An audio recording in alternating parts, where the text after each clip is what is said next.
Hello, everyone. Good morning, good afternoon, good evening. Thanks a lot for joining in today. And let us know in the chat where are you joining from.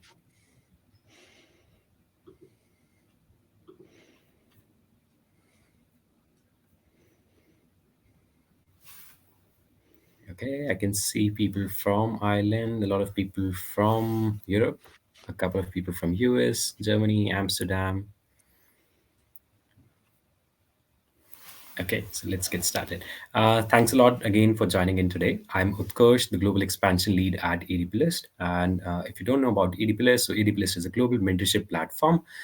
As of now, we are spread across 180 plus different countries, helping people to get mentored in different tech dimensions, be it product design, product management, software, no code, and other things. And today I have with us Andy Budd as our guest. And to give you a brief about Andy, so he's an internationally renowned design leader, speaker, advisor, and coach with a multifaceted career spanning diverse disciplines. Initially trained in aeronautical engineering, Andy's journey evolved into the forefront of design industry. As the founder and former managing director of Clearleft, a leading design studio, he played a pivotal role in shaping the company's vision and strategy for over 13 years. Recognized as an early pioneer of web standards, Andy gained prominence through his influential blog and best-selling book, CSS Mastery. He further contributed to the field by establishing the UK's first dedicated UX agency and organizing the country's inaugural UX conference. His passion for sharing knowledge led to the creation of renowned events like dConstruct, UX London, and Leading Design, fostering global communities of design leaders. Presently, he is serving as the venture partner at Seedcamp, Europe's successfully early stage venture fund, and he brings a design centric perspective to startups, emphasizing the integration of design principles from inception. Simultaneously, he also provides executive coaching and mentorship to leaders in product and design roles. And this is not it. Beyond his professional endeavors, Andy is a qualified PADI dive instructor, cave diver, and a retired shark wrangler, reflecting his adventurous spirit. His commitment to the industry is underscored by numerous accolades, such as the Netmeg Agency of the Year and his inclusion in Adobe Design Circle, and recognition in prestigious lists like BIMA 100, WireIF 100, and Wired Magazine 100. So, thanks again, Andy, for joining us. And yeah, any quick words before we begin today's session? No, just thank you very much for inviting me, and thank you for everyone that had to listen through that kind of long list of things I've done. I'm sure the talk will be a lot more interesting than just a big list of accomplishments. But I'm really impressed, Utkarsh, that you managed to kind of get all that out in one piece. So thank you so much. Yeah. Okay. So yeah, let's get started. And so starting from your journey across disciplines, Andy. So you initially studied aeronautical engineering before transitioning into the design field. So how did your background in engineering influence your approach to design, and what prompted the shift in your career path? I mean, I actually don't really think that there was much help with me being an engineer when I moved into design, apart from just generally having a sort of a logical, systemic approach to problem solving. I think design and engineering teach you how to look at problems from different perspectives and kind of sort of systemically move through a series of stages to kind of try and solve those problems. But actually, weirdly, my what I did after engineering was probably more useful, which was a dive instructor. Now, you might not think, well, how could being a dive instructor have any benefit to your career in design? But as some of the audience might know, I do a lot of public speaking, I do a lot of conferences, I do a lot of training. And I think before being a dive instructor, I'd never had to stand in front of a group of people and teach them. I found myself kind of after university bumbling around, not knowing what I wanted to do. I found myself in Thailand on a lovely beach in Koh Tao, teaching people how to dive. And I had to introduce myself to them. I had to kind of teach them the theory of scuba diving, air pressure changing at different levels, how to make sure that they were safe and secure underwater. I had to have a real empathy for their needs, because a lot of people would be quite nervous, they'd be quite panicky. And so that kind of empathetic kind of approach of like leaning into into people's needs. Maybe empathy and engineering aren't traditionally kind of common bedfellows, but in design, empathy is a big part to play. And then also, I think just this ability of helping explain things to people that maybe didn't immediately get it. And so might not necessarily be a direct relationship to design, but I think my ability to communicate, my ability to empathize, all helped me with my writing, with my blogging, which, as you mentioned, I got kind of well known fairly quickly. It helped me in my role as a founder of a company, being able to empathize with clients, being able to empathize with users, being able to convince and explain. And I think, a lot of designers, they focus on craft. And I think craft is incredibly important. I think for the first few years of your career, learning your tools, learning how to deliver great design is incredibly important.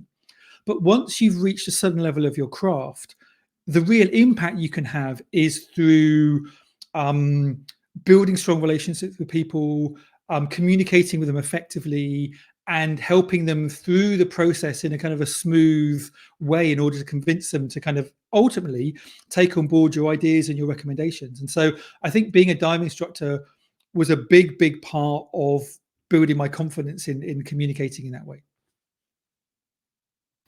Yeah, that really means a lot, Andy. And I would say, like, let's say, every sphere of life that we work in, what best can we derive out of it, and then how we can apply to different things as well. That is, I would say, that is what differentiates one in order to become a leader as well. Yep. And I think when I started, like I'm very old, and so I started, in the kind of the design space. I started using the internet in maybe 90, 3, 4, 5.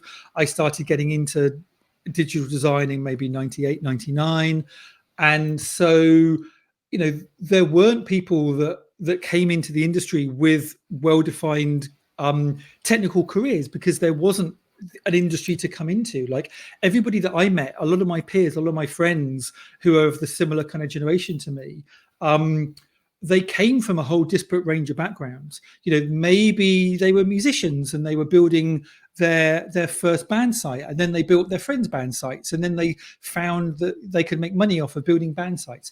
Maybe it was graphic artists, poster designers or book designers who suddenly started getting more and more demand from digital work. I think a lot of people got into this world hobbyist. I mean, I think I came as a blogger.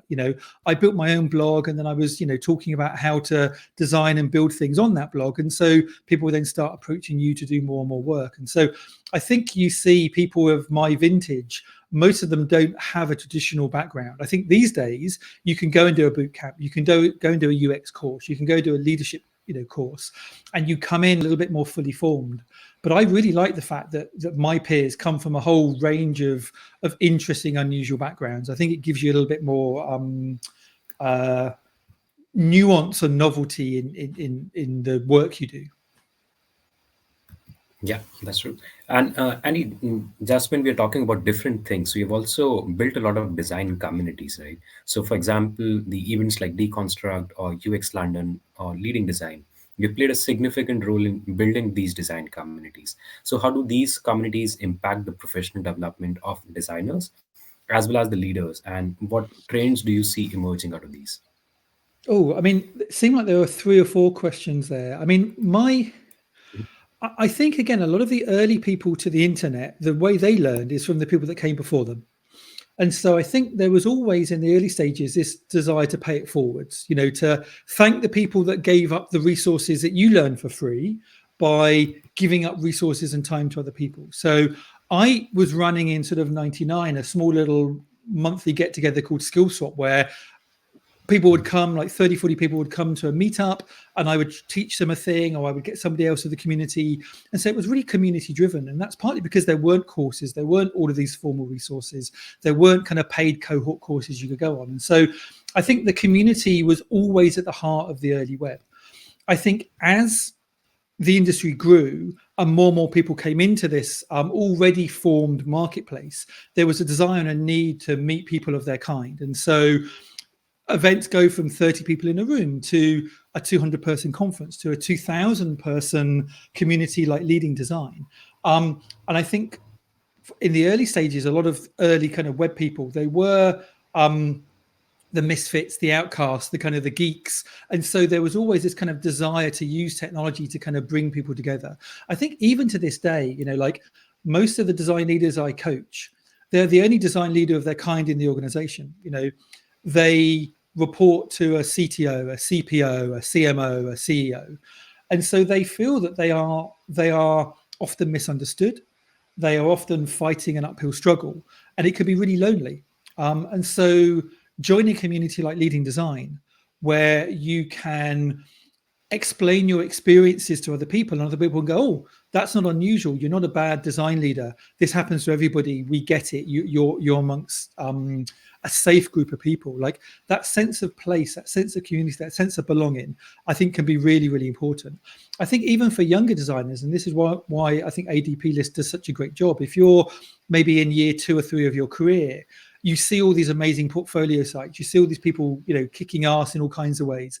And it can make you feel really uncertain. It can make you feel really sometimes like a failure, like an imposter syndrome. And so being able to reach out to somebody who's a couple of years ahead of you, I think ADPList is a community. It's a community of individuals, but you can reach out to someone and chat with them, and they go, yeah, I was in your shoes 2 or 3 years ago, but it gets better. This happens, that happens. This is a common experience. And so I think, the digital world, and particularly design, designers are incredibly empathetic, as I mentioned before, and incredibly willing to help others out. And I think that's one of the strengths of our community. When I talk to people in more traditional sectors, if I go and talk to people that are doing product design with physical products rather than digital products, if I talk to people in finance, if I talk to people in a whole range of different sectors, they don't speak as much to their competitors. The idea of like 2 major competitors, the practitioners in those companies helping each other out, seems like a pipe dream. And so I find it really, really amazing that you can have designers, developers, engineers, SEO people, whomever, that work in competing companies, but will come and gather together in a collective community space and be willing to help each other out. There's this whole idea of Newton standing on the shoulders of giants. The way that Newton was able to come up with the discoveries was because of all the people that came before him. And I think this is what happens with design. All the people now who are in their 20s and 30s who are kicking ass in major ways, they are standing on the shoulders of giants, and those people themselves are standing on the shoulders of giants. And so I think if you can recognize that and you can pay some of that back, I think lots, good karma will come. Yeah, that's true. And since Andy, we're talking about the journey of designers across, right? So maybe let's talk about the inclusivity part as well, right? So diversity and inclusivity in design. So, for example, what importance do you think diversity and inclusion brings up in design, right? And how can startups, established companies create more inclusive design teams? And are there specific benefits that you have observed with diverse teams, or your general take about it? Yeah. I mean, look, I would hope that by this stage we are all in agreement that diversity is good. Although, if you see some of the recent pronouncements from Elon Musk, it's still amazing how many wealthy middle-aged white dudes think that diversity and inclusion is a bad thing, which kind of boggles my mind.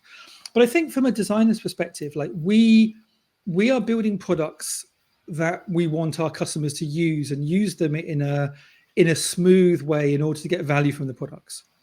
If you only have a group of people that have a particular outlook, and at the moment, I think a lot of diversity is focused on gender or ethnicity, but also obviously there's regional cultural differences around the world. Like if you are building products for people to consume around the world from different socioeconomic backgrounds, from different belief structures, you will often be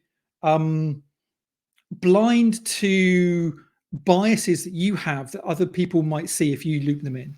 And so there's a huge net good of bringing people from different backgrounds into the design team, that they can spot things that you don't see. If you only have a bunch of, there's this whole thing in kind of behavioral science, like a lot of behavioral science, a lot of the kind of the fundamental building blocks of how we understand the world is driven through scientific studies on poor, not poor, but kind of like first and second year kind of like Stanford graduates.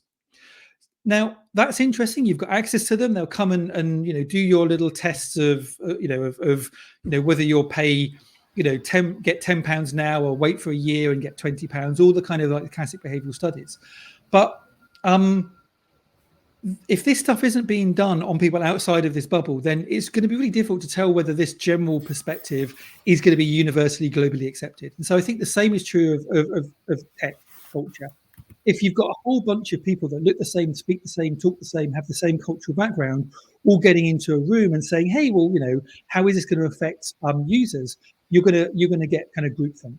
And we've seen throughout generations and generations, not just through design but through politics, that groupthink very, very rarely ends well. And so I'm a huge believer, as I think most good, decent people should be, of building up diverse teams with diverse perspectives to get as much coverage as humanly possible. Yeah, thanks, Andy. And jumping back to your professional experiences then. So you, under your leadership over a little under 2 decades at Clearleft, you had achieved significant success. So how did your diverse background play a role in shaping the trajectory of the particular design studio? I don't know. I mean, look, I wouldn't necessarily say that I have a particularly diverse background. I'm a white kind of middle class, middle aged, English dude. So that's a really, really difficult question for me to ask, because I don't, on the surface, don't have a huge amount of diversity. I did suffer from dyslexia. I still do. I'm not the best writer in the world. I love communicating, but my spelling is always a bit of a challenge, and so I guess I was always conscious of people that have other cognitive impairments or other different abilities. So I think from the early stages of the web standards movement, accessibility was a huge driving force. The reason that we were trying to advocate for the separation of design and structure was to make the websites that we were building interoperable, to make them available to people who had screen readers, to make them available to people who had poor eyesight, to make them available to people who had dyslexia, where maybe high contrast or low contrast was a driving factor. So I think I've always kind of lent on my experience there to try and lean into that. I think also I'm again, like, your question is quite leading, because I'm not diverse at all, but I do in a weird kind of way. Like I have moved from the design world into the VC world.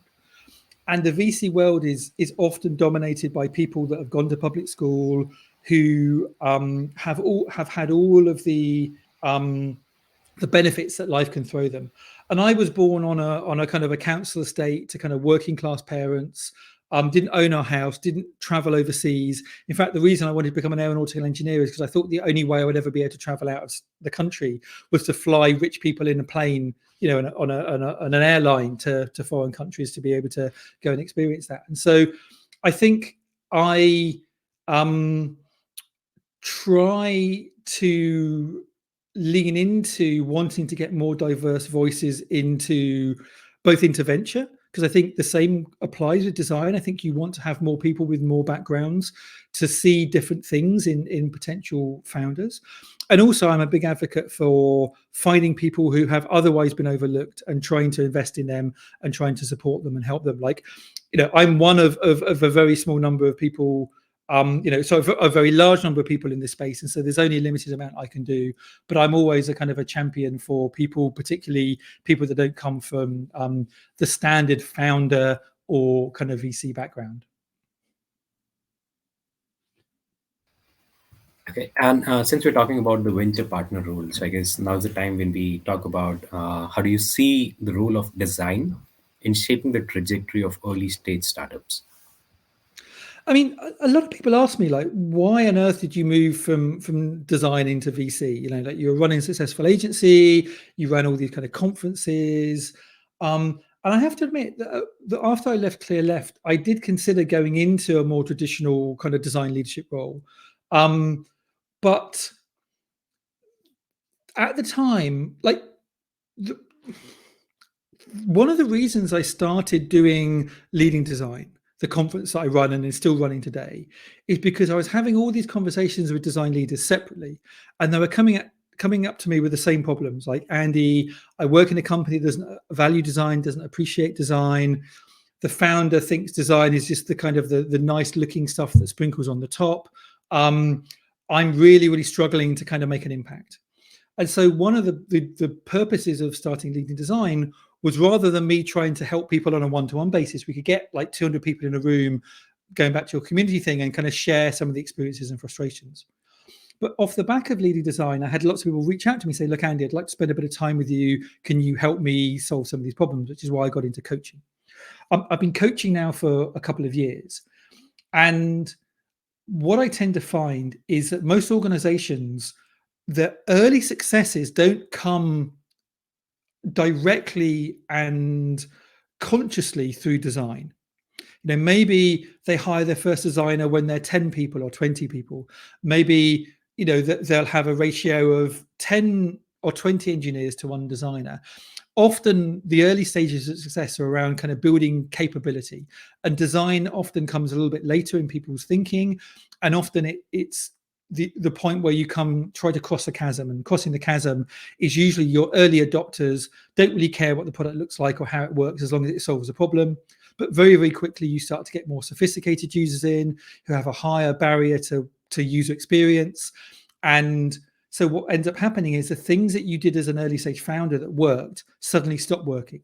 And I think design plays a big part in bringing that later stage majority on board. The kind of the people that want to have the outcome that your product offers, but they also grown up on having amazing kind of B2C apps and mobile experiences and gaming experiences, so they expect a kind of high quality of user experience. And so a lot of the people I coach find themselves in a situation where they're advocating for design in a company that has never needed design or never seen design as a big part of the value driver, and maybe is even actively hostile towards design. And so I still love doing this. I love doing this every day. I work with lots of amazing, startup kind of, and traditional company design leaders. And part of that role is around helping them advocate for design, show, don't tell, deliver value, build relationships, and kind of like really, really grow the impact of design. But my thinking around venture was like, well, what if I got in there early? What if, rather than waiting till the company was 100 people and they had a head of design with a team of 5 or 10 people, what if I could work directly with the founder? What if I could, get that founder really excited about design, about the possibilities, help the founder realize that design isn't just the surface kind of fairy dust as most of them think, but it's about how the product works, about how the product functions, about who the product's for. It's about doing good research, about understanding customer needs, about delivering those needs, about delivering those wow moments as quickly as possible, and about leaning into that. Ultimately, I believe that design and designers are one of the primary drivers of product market fit. For people that aren't in the startup space, the idea of product market fit is the point in the product growth where the gearing starts to kick in, where demand starts to drive things, where people are starting to use your product and go, man, this is amazing, this is great, this is working really well, and they start telling all their friends. And I think that magic is not through a series of chained together algorithms or functions that might appear on a product roadmap. That magic is often around how the product feels to use and how it delivers value in a delightful kind of meaningful way. And so if I can get in early, I can help influence that. The other thing, and this is going to sound a little bit, I don't know, it might not gel particularly, but when I worked, this is the other reason why I worked in the agency world. Like in the agency world, I could help a dozen companies every year. I could go in and we could do amazing design work, and we could see their team bond and gel and work really well together. We could see user numbers spike up. We could see usage really, really go through the roof, and I could deliver that value to those companies. But there was always a little bit of a nagging doubt in the founder's mind. Like, is this agency just telling me this stuff because they truly believe it, or because they want to get more money? When I say to them, like, oh, you should maybe do a couple of weeks worth of user research or user testing, are they thinking, well, that's a waste of time and money, and they're only telling me that because they want my money? So there was always a bit of a battle. There was always an irony as an agency founder that you would be brought in for your expertise, but then your expertise were constantly questioned, and there was always a kind of a shroud of possible disbelief or uncertainty around whether these people have my own benefits at heart. And that's a lot around kind of like alignment of values, alignment of outcomes. Now, being a VC switches that around. This might sound a little bit gauche. I hope it doesn't come across that way. But like ultimately, I come to the party with a big suitcase of cash. And I say, hey, look, we believe in you. We believe in what you're doing. Here's a big suitcase of cash. Go and spend it really well. Suddenly, rather than them thinking, oh, is Andy trying to get money off of me? They're now thinking, well, Andy's giving me money. Like suddenly our incentives are aligned. They know that my goal is to make that into an even bigger, suitcase of cash. So there's much more likelihood that they're going to trust what I say. There's much more likelihood that when I give them a suggestion, they're not thinking, oh, is Andy just saying this because he wants something? I do want something, but I want their success.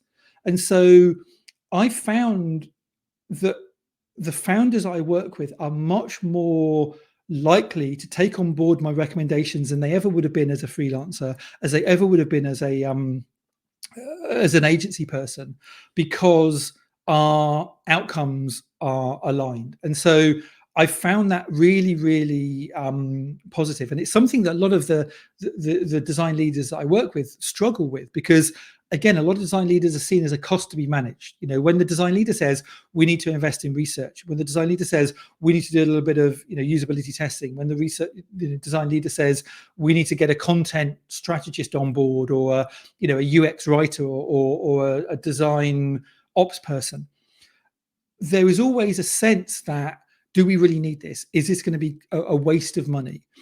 Because there is a sense that maybe the incentives aren't aligned. And so I'm really, really grateful that as a VC, I can come in and my advice is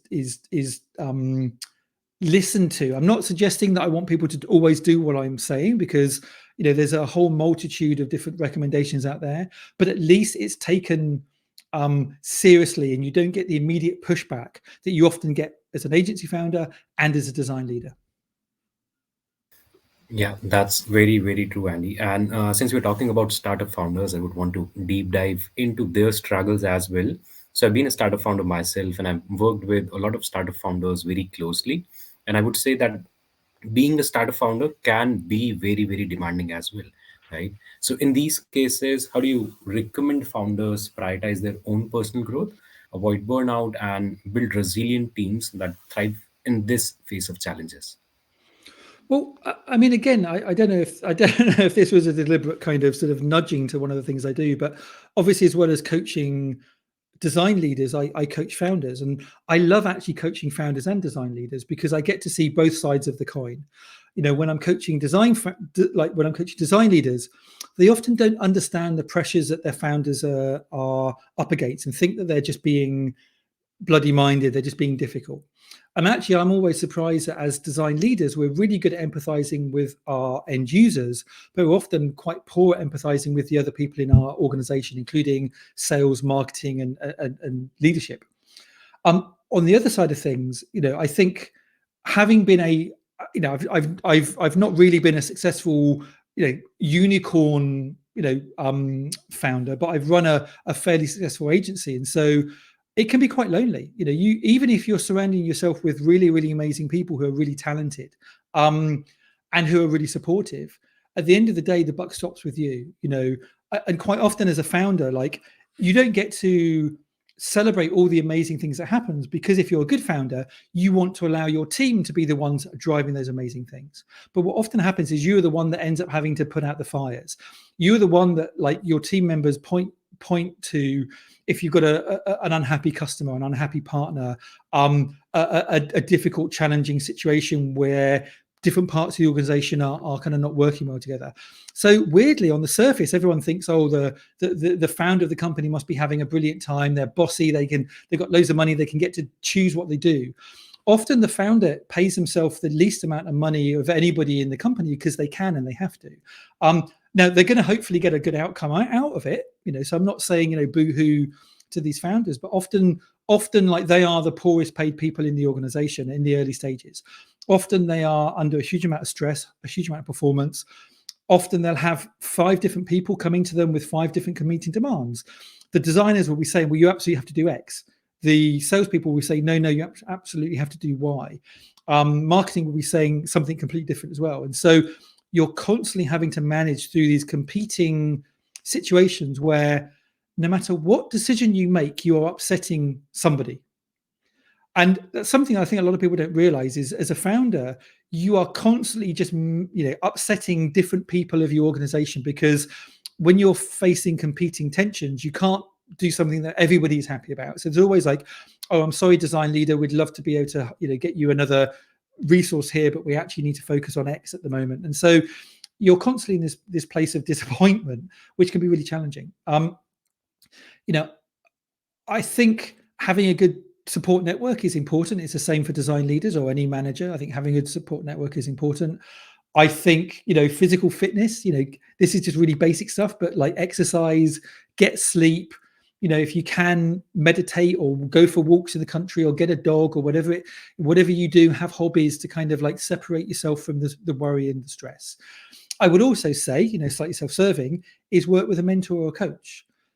Having nobody to speak to, whether you're a design leader or a founder, that truly is a peer, truly is there for you, I think can be quite challenging. So having someone there that you can speak to every 2 weeks, that you can talk to around the problems and challenges and saying, hey, is this normal? I feel like this, what's going on?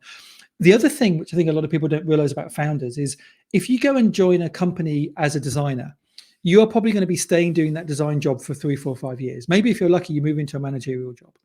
As a founder, you are changing your job every couple of months. Like for the first 6 months, you're the head of product. And then for the next 6 months, you're the head of sales. And then for the next 6 months, you're the head of HR. And then for the next 6 months, you're the head of finance. And you're constantly reinventing yourself. And because of that, you're constantly hitting barriers to your own capability. You might have been an amazing product visionary. You might be terrible at managing people. You might try and help that by get a great head of design, a great head of engineering, a great HR person. But still, ultimately, you are going to be responsible for managing those people. You're going to be responsible for building that culture. And so you are constantly running up into the edges of your competency. Actually, you're constantly dipping over the edges of your competency, where you're making bad product decisions, you're making bad hiring decisions, you're maybe stressed, and kind of that stress is coming out in negative ways, in meetings and in interactions you have with people. And so I think as a founder, you need to be constantly working on yourself. You need to be constantly elevating yourself. You need to be constantly transforming yourself. And so the journey of being a founder is one of constant iteration and transformation. And you have to have that flexibility. Don't be a founder if you can't be constantly told every single day you're sucking in 15 different ways, and that you don't have the emotional IQ to figure out which of those ways you're sucking you can fix, which of those ways you're sucking you can hire, and which of those ways that you're sucking you can ignore. Because this is the other thing as well, like people will tell you that you're doing everything wrong. And some of it might be true and some of it won't be true. And so being able to navigate that can be really, really challenging. So I think it is hard. I think it is tough. And I think, I see a lot of founder relationships breaking down. I see a lot of founders getting burnt out. I see a lot of amazing products that could still be going and kicking ass, were not for the founders getting to a point where they're in a hole and they can't get out. So I think getting support, I would say this, but getting support from someone that can help you through that is really important. Okay, so that kind of diverges into two directions. One is into taking up support externally, and then second is internal realization of what kind of product you want to build, right? So let's go in the first direction first, in terms of, like, let's say if you're getting an external support, if you're getting a mentor, right? And I want to kind of see it from your perspective, right? If you're mentoring someone, and if you're specifically mentoring a founder or a leader or an executive, they kind of come with their own set of learnings, they kind of come with their own set of biases, right? So how do you establish that trust, that your voice as a mentor, as a coach, is being listened, and you're able to establish that rapport with them as well? I mean, the way you do this with a founder is the same way you do this with any relationship that you want to build trust. I mean, some of it is your track record. One of the reasons that founders will trust me is because I've grown, small companies, but companies to sort of 30, 40 people. So if you're a startup and you're 5 or 6 people, then I've been through many of the challenges that you've faced, and I can point at those challenges. And so not only have I got a track record in that space, but when I say things, they are said not from theory, not from reading an article about it, but through, kind of like grinding through these problems multiple times. And I think people can feel that when you're telling them advice, because it's hard-won advice rather than intellectual advice. I think having a standing in a community is good. I mean, one of the fortunate things is, I've been around for a while. I've written some books. I've got a decent following on the internet. So that brings a certain level of credibility. Coming and doing things like this brings a certain level of credibility. You're not just going to interview anybody. You're going to interview people that know what they're talking about. And so being on here, being seen as a member of the Adobe Design Circle, all of these things bring you credibility.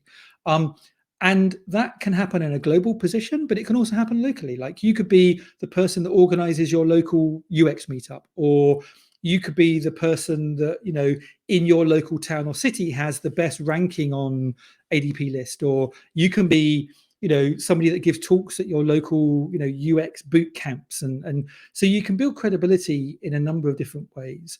I think the other thing, particularly when it comes to being a founder, is I am also an investor, so a VC. A few people asked in the chat what a VC is, so venture capitalist.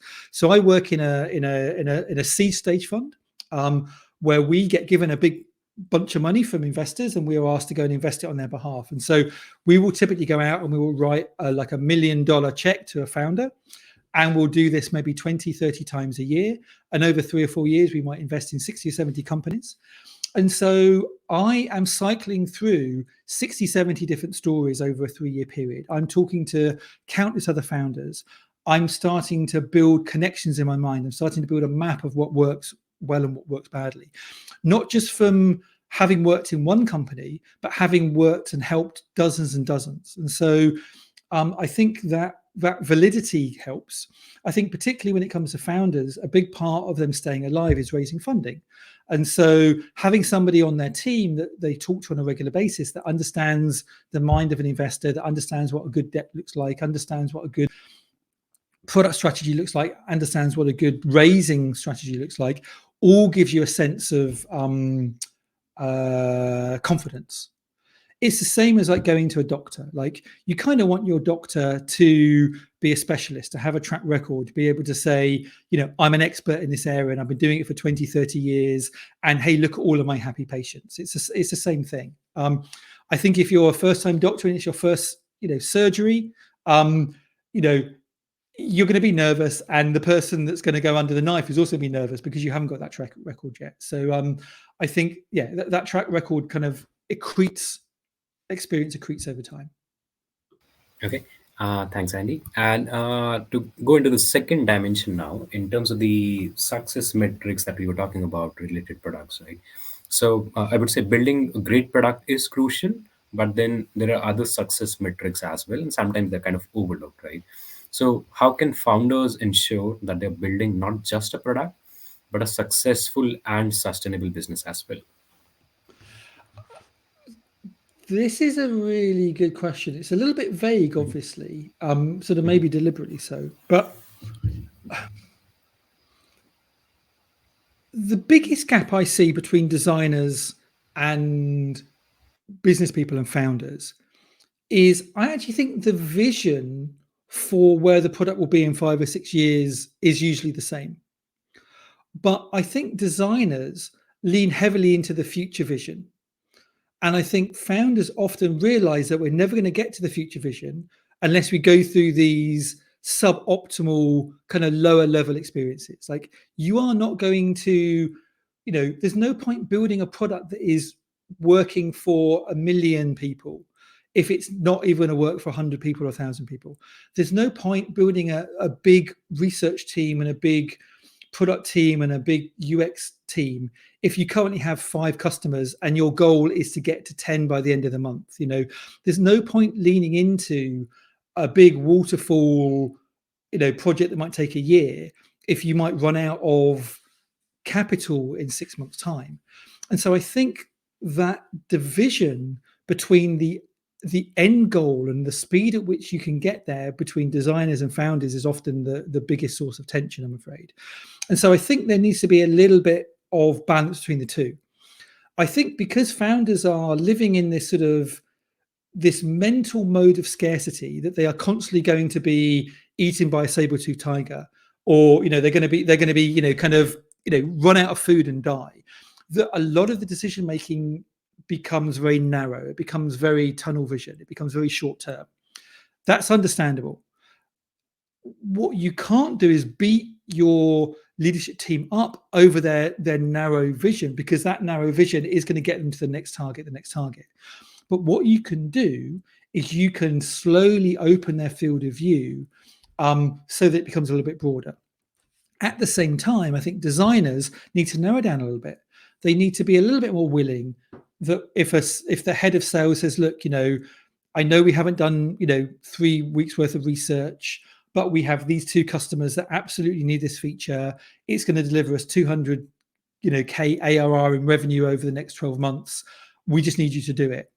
Rather than throwing your crayons out of the window and saying, I can't work in an environment like this. I need to go, Jared Spall taught me I need to go and do X, or, kind of whatever. Like, there needs to be a little bit of pragmatism there. And so I think we need to kind of meet in the middle a little bit more. And if we can be pragmatic and we can demonstrate the shorter term value of design, then we open up the permission to then, over time, once things are safe, be longer and longer. I know Maslow's hierarchy of needs has largely been debunked, but I still think there's an element here. It's a useful model. If people don't know it, the idea is that, like, as humans, we first focus on fundamental behaviors like food, and then it's safety, and then it's shelter, then it's warmth, and then it becomes more emotional needs, love, companionship, and then it becomes more high faluting needs. It becomes art and culture. And I think because us designers live in that kind of love, art, and culture top of the pyramid, anything that's below that, that is, food, shelter, getting out of the way of tigers, we kind of sometimes dismiss because we're not living in that space. But I think we have to kind of step people up. We have to kind of give those lower levels of the hierarchy of need first and quickly, before we can kind of work up towards the slightly higher levels. And so sometimes that might mean going against our natural instincts of designers. And so, yeah, I don't know if that answers your question, but that's kind of where my head's at the moment. Yeah, that does. Thank you, Andy. And just the last one from my side before we start taking up the audience Q&A. And this is about the rapid change in the tech industry at the moment. Specifically, I would say because of the advent of AI and a massive usage of AI. So how do you recommend startups and leaders adapt to technological shift, especially if you talk about design and user experience? Again, I don't know entirely how to answer that question, because I think there's kind of 2 separate things in there. I mean, like, if you built a product or service a year, 18 months ago or earlier, your product hasn't been optimized around AI. In the same way that if you built your product pre-iPhone and then the iPhone came out, you probably hadn't built a product that was optimized for smartphones. And so when the iPhone came out, there were all of these legacy companies that were doing really, really good stuff, but they had made a bunch of technical decisions and technological decisions which would maybe going to take 18 months, 2 years to kind of change. And also when the iPhone came out, a lot of people, didn't believe it was going to be a big deal, and so they kind of they held off. And so that created a market opportunity for native iPhone apps and products to explode. And I think a lot of the products that we see now are the natural result of that gap. So I think we're going to see exactly the same thing happen when it comes to AI. I think people who are building products now are building AI, the use of large language models into their product as a native feature. The first stage is co-pilots. I think everybody's having a co-pilot now. I think, if you are building a design tool, you have a design co-pilot where you can kind of, ask it to do 3 columns rather than 2 columns, or you can set a whole bunch of other parameters in a chat-like interface. And it will speed up the creation of some basic stuff. I think the same is true at the moment with engineering. Like having an AI co-pilot where it allows you to massively increase productivity. I'm seeing this all the time. Like engineers now, the best engineers are ones that really know how to increase their productivity significantly through the use of co-pilots. I think after that there will be a bunch of other levels that kind of come in, and I don't have a crystal ball, so I'm not entirely sure what they are. But I think the kind of the AI co-pilot is almost a skeuomorphism of the early stage of the mobile web, and I think we're going to see AI integrated a lot more naturally and seamlessly than co-pilots, because I think co-pilots are a bit of a clumsy wedge. So that's on the founder's point of view. I think, if you're starting now, you are in a really good position, because if you started 2 years ago, you wouldn't have this kind of like greenfield opportunity. How this is going to affect design, I think, is really interesting and possibly quite terrifying. I generally think that for the next sort of 5 or 10 years, these kind of AI co-pilots that will help you co-design will be productivity enhancers for highly skilled designers that could do the things on their own but don't need to. If you understand the medium, if you understand what you're trying to achieve and accomplish, then having a co-pilot at your side can speed that up. But when those experienced people not die out, but kind of retire, you will then have the next generation of people coming in who actually don't have the basic fundamental knowledge because they've only ever had to kind of deal with co-pilots. I think the same will be true with engineering, even more so. And the way I liken this to is a car engine. Like my dad could open up a car engine 20, 30 years ago and strip it down and rebuild it because he knew how every single piece worked. I now open up a car engine and there are 3 things I can do. I can put some oil in, and there's a big red sign that says oil goes here. There's some maybe spark plugs that I can change, probably even not these days. And there's some water for the windscreen wipers. Everything else is a closed seals unit. And I have no idea how any of it works because I've never had access to it. If I go to an engineer and get my car maintained now, they don't open the bonnet and start pulling it to pieces. They plug in a laptop and they run a diagnostic. And so I really think that design in 10 years' time will be the equivalent of the engineer plugging in a laptop and running a diagnostic. Now, I think this should be terrifying for designers. Really sorry for everybody in the audience, but I think it should be terrifying because if being a designer no longer requires the craft skill, then not anybody could do it, but product managers could definitely do it. I'm seeing us moving into a world where you will have a small number of designers who are working on the company design system. And that design system is treated as an internal product. And that internal product is consumed by all of the people, product and engineering in the company.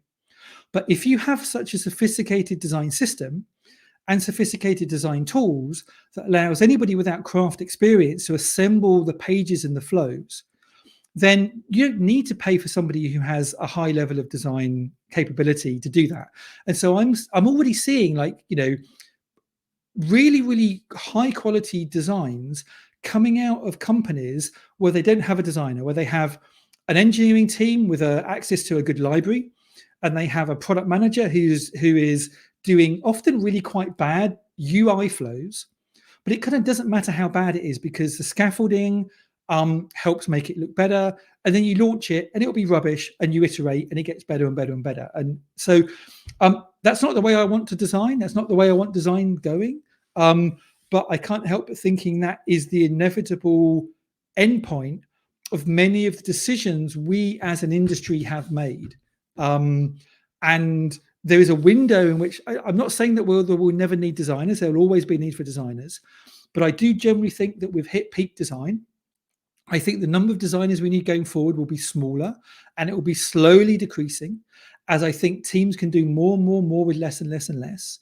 I think we'll see, teams with 2 product managers and a designer. I still see this today, like 2 product managers and a designer split between 2 product teams, and they can do that because you're not building things from scratch, you're assembling things from parts. And so I do think that the more senior, a lot of my friends are, the Peter Merholtzes of the world have gone from being amazing UX designers into product managers.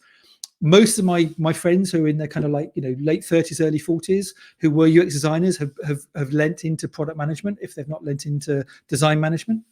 And I think this trend is only going to increase.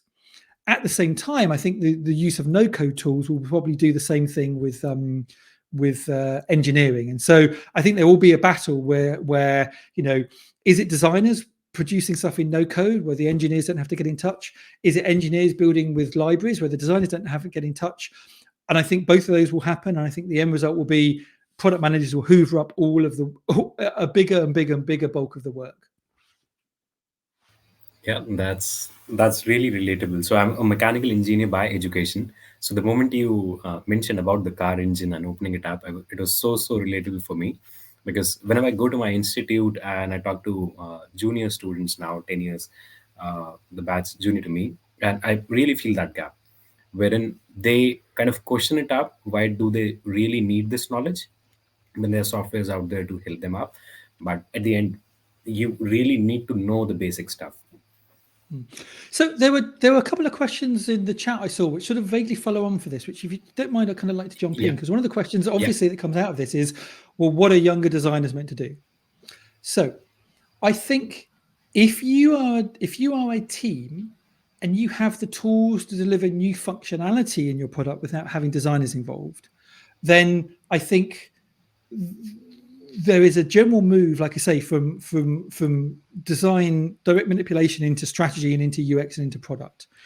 I think at the other end of the spectrum, though, what this opens up is it opens up an opportunity for more hybrid designers. I'm a big fan of the growth design community. And the growth design community are a cross between kind of designers and kind of, but with a more hacky short-term mindset. They are not focused on delivering features that might deliver value in 6 months' time. They are focused on how can we get the features into the hands of our customers as quickly as possible, as efficiently as possible. So they are using behavioral science to kind of understand how you can get people utilizing products and onboarded quickly and getting value quickly. They are understanding how multivariate testing works to kind of try 2 or 3 different headlines out. They are understanding analytics. They maybe have a little bit of content UX writing skills to be able to test those headlines and those calls to action. They maybe have some engineering capability to be able to even roll out some of these tests in the short term. And so I think there will be, at least in the short term, a real need for designers to lean back into helping companies extract value. At the moment, I see design is kind of often split between delivering long-term future value and extracting value. And most of the designers I know are really focused on delivering the long-term future value. It feels like it's the big noble thing. We are the builders of systems, and we will understand how to help our customers solve their big, meaningful problems through research and through design and through UX. But I think understanding that if we can show value really quickly, if every 2 weeks we can release a thing that helps push the company forward by a couple of percent, and we do that time and time and time again, we will be seen as an invaluable resource for helping the company meet its goals and also helping our clients meet their goals. And I would rather us do it because we're empathetic people that want to do things in a moral way than maybe some of the other parts of the organization that used to do bad growth hacking 10 years ago. So I think one of the things I really like about the growth design movement is they've taken all of the values that design have, merge it with all of the needs that businesses have, while removing all of the dubious ethical things that growth hackers and maybe some of the darker marketing arts used to do kind of like 5, 6, 7, 8 years ago. And so I think there's opportunities there. To one of your other points, I think one of your other watchers very, very astutely mentioned that I was talking about founders versus designers. And I think the ultimate goal is founders as designers or designers as founders. This is the other reason why I'm a designer in VC. It's not just because I want to encourage founders to do more design, but I want to encourage designers to do more founding. So if you're a designer that you are thinking about starting your own product, or if you have a product you're working on, there are increasingly design VCs out there. Like when I started that, a couple of years ago, there were maybe a couple of dozen, but there are more and more all the time. You've got the Designer Fund in the US. You've got Character VC. I'm really, really interested in talking to designers that are leaning into starting their own businesses. So there are more people like out there like us that see the unique value that designers have. Because trust me, like 10 years ago, all the people starting businesses were business graduates, they were engineers, they were PMs.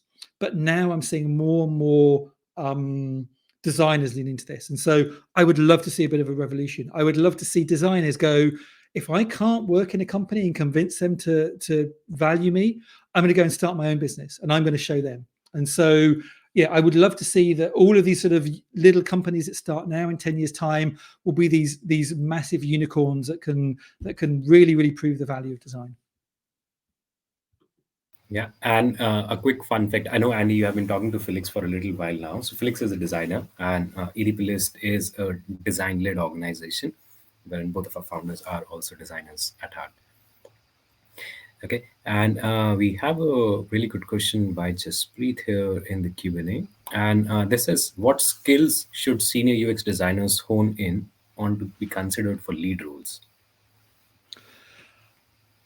This, I think, so when I work with my design leader coaching clients, so these are people that maybe are running a team of 5 people, 20 people, 50 people. I've coached people leading teams up to 200 people. This is a constant challenge they have. They often promote really talented practitioners into a lead role. Often, I would say, before that person is really ready to be a lead. If you look at most companies, they have some kind of progression framework. And if you look at the progression framework for what being a lead designer is, you need to have craft skills. You need to have really, really significant craft skills. Craft skills at a level that would hopefully inspire the rest of the team, because you want to be, as a design lead or a principal, you want to be a North Star for the careers of all the other designers that are working towards this level of quality. But craft skills alone don't cut it. In order to be an effective lead, you need to be a politician. You need to be a communicator. Your job isn't to ram down what design thinks is the right answer down the throats of your engineering and your product partners. You need to persuade. You need to convince. You need to communicate. You need to sell. A lot of designers think, well, what we're doing is obvious, and everyone, once I've told them, they should just buy into it. That's not how these things work. So a design lead needs to be able to start demonstrating their ability to convince other stakeholders. They need to show pragmatism. They need to look at problems that, maybe 3 or 4 or 5 years ago, they would have got really grumpy and upset about, because, well, this is the obvious solution. But once you start to have to collaborate with other partners, sometimes you need to figure out what battles are worth fighting and what aren't, what you can make ground over and what you can't. What if you fight too hard, you're going to really ruin your credibility. And so you need to be political. Very few designers I meet want to be political. And so they often lean into being a design lead, but they do it in a really kind of gruff, adversarial way that ends up pitting them against product, pitting them against engineering. And then what you have is the design leaders that I work with saying to me, like, oh, we've advanced this person into a design lead role, but now I'm getting lots of complaints about them. Now the head of product is coming and saying, oh, this person is rude and gruff in meetings. This person doesn't prepare properly. This person doesn't communicate well. This person doesn't take us on a journey to explain to us why their ideas are the right ideas.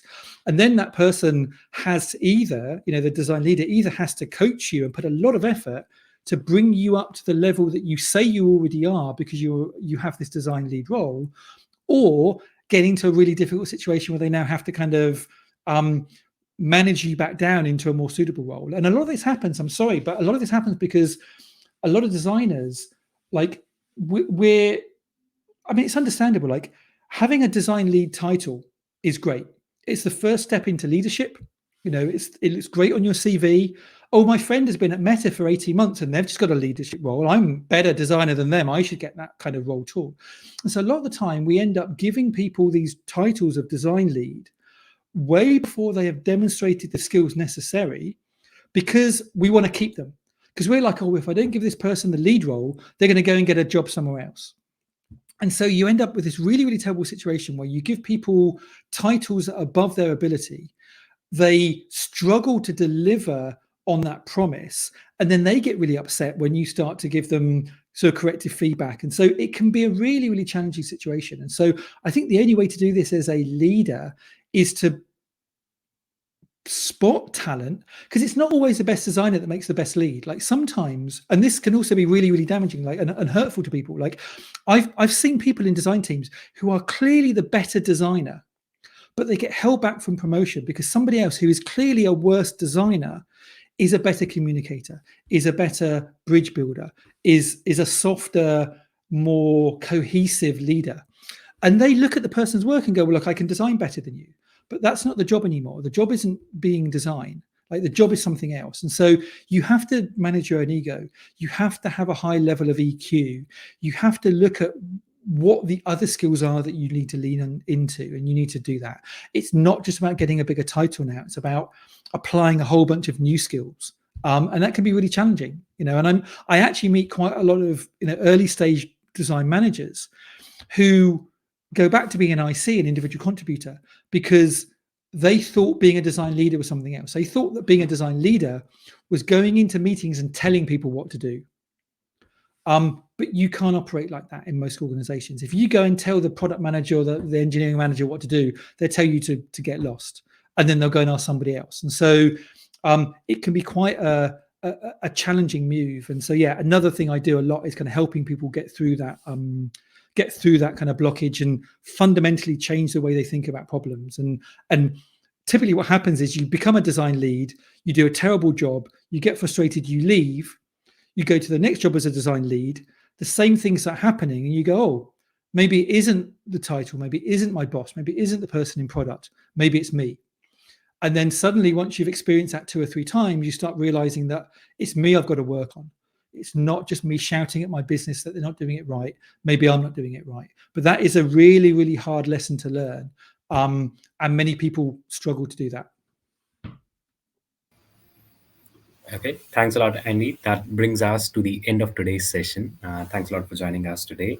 And so any last words before we wrap up the session, and how can the viewers, the participants can connect with you for further queries or just learning more about you? Really, well, I've really enjoyed chatting. It feels like it's gone through really quickly, and I feel that there are tons and tons and tons of questions which I haven't been able to answer. If you still want to ask me those questions, please do copy them down, and you can ping me on social media. Like for my sins, I am still on Twitter. Every time I log into Twitter, I slightly hate myself because I'm not a big fan of supporting fascists. And so but a lot of my people there and a lot of my network are there. But realistically, I'm spending less and less time on Twitter, and I'm moving away, and I'm trying to pivot towards Threads. So you can find me on Threads on Andy, just Andy Budd. All of my kind of social media channels are pretty much Andy Budd. If you want to watch me on stuff on Instagram or whatever, I'm just Andy Budd. The other thing is I've just started working with ADPList. ADPList have now brought out like a pro coaching offering. So as well as just doing kind of like mentoring for free, you can work with a small number of coaches on a paid basis. So I'm just in the process of setting up my my profile. I've got 2 coaching offerings up there. I'm going to put a few more there as well. So if you go to adplist/mentor/Andy-Budd and you want to kind of work with me on a coaching basis, you can do that there. And then also if you're thinking about or if you are running an early stage startup and you're looking for investment, you can reach out to me again on social or andy@seedcamp.com. That's my kind of my VC email address to kind of talk anything startup related. But yeah, I think having a chat on Threads is probably the best place to start. And I really do hope that some of the people that didn't get their questions answered will pop over there, because I'd love to dive into some of the really interesting stuff that you had to say. Thanks again, Andy. And thanks again, everyone, for joining us today. And see you in the next ones. We will have the growth series sessions continued up in January next year. So see you around. And thanks again for joining us today.